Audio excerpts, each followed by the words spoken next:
Well, good afternoon. Today, a grand jury in the District of Columbia returned an indictment presented by the Special Counsel's Office. The indictment charges 12 Russian military officers by name for conspiring to interfere with the 2016 presidential election.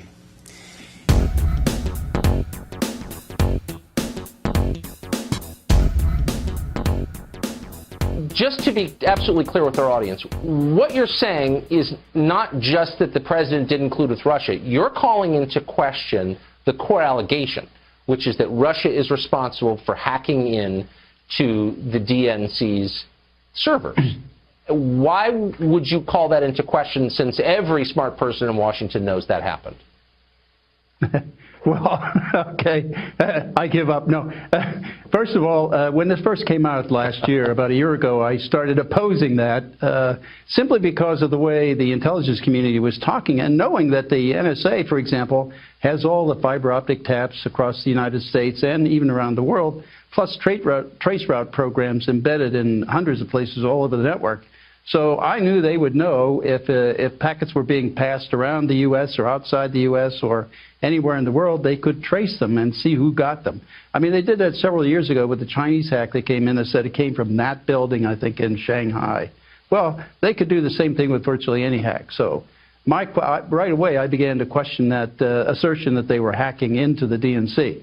Then we had a fellow who basically had access. It seems to me he had to have access to the network log of the DNC server, which means that any transactions going into and out of the DNC network log get registered or logged inside that log, and it goes into a list of what packets come in from what IPs and so on, and going back and forth. Right. So that to me said that from there he listed out the data, the raw data from the transactions in the log, which meant the time the transmission started, the time it ended, the amounts of data passed, and any other identifying IPs are buried in those packets that were passed too, if the NSA would ever give them to you.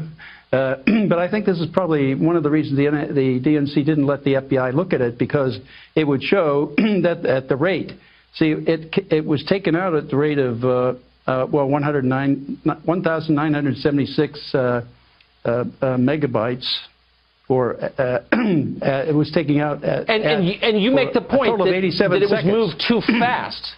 Right, so it couldn't have gone out over the internet. It had to have been taken directly in person from the computer, downloaded onto some sort of mobile storage device. So given that the NSA clearly doesn't have the evidence it would have if it happened, and that it couldn't have been hacked over the internet, then why is everyone in government still pretending that's what happened? That's the confusing part to me.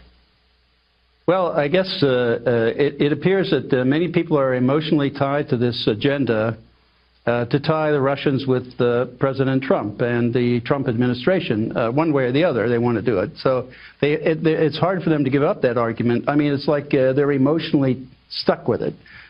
So, I mean, we in VIPS try to look at things just straightforward. What are the facts? Find the exact facts in the case, and then make a decision from that, not from other agendas driving us or anything that's motivating us to do or say things that we can't substantiate with facts.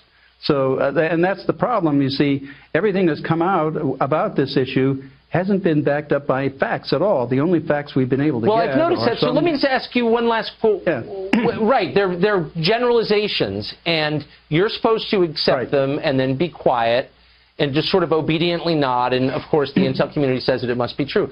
As someone who worked in that community for your entire adult life, are you struck by how all of a sudden people who know nothing about how it works are demanding that everyone else accept these assumptions that have no factual basis? Yeah. Well, it's kind of hard to believe, but I guess they're applying the old sophistic rule from ancient Greece. You know, when they would say simply repeat the argument over and over again from many different directions by many different people, and eventually it gets believed. That's the exact philosophy that Adolf Hitler had. If you're going to tell a lie, tell it often until it gets believed. Make it a big one too. The efforts of our department, of the Department of Homeland Security, of other federal agencies, and of all of the state election boards throughout the country are ongoing.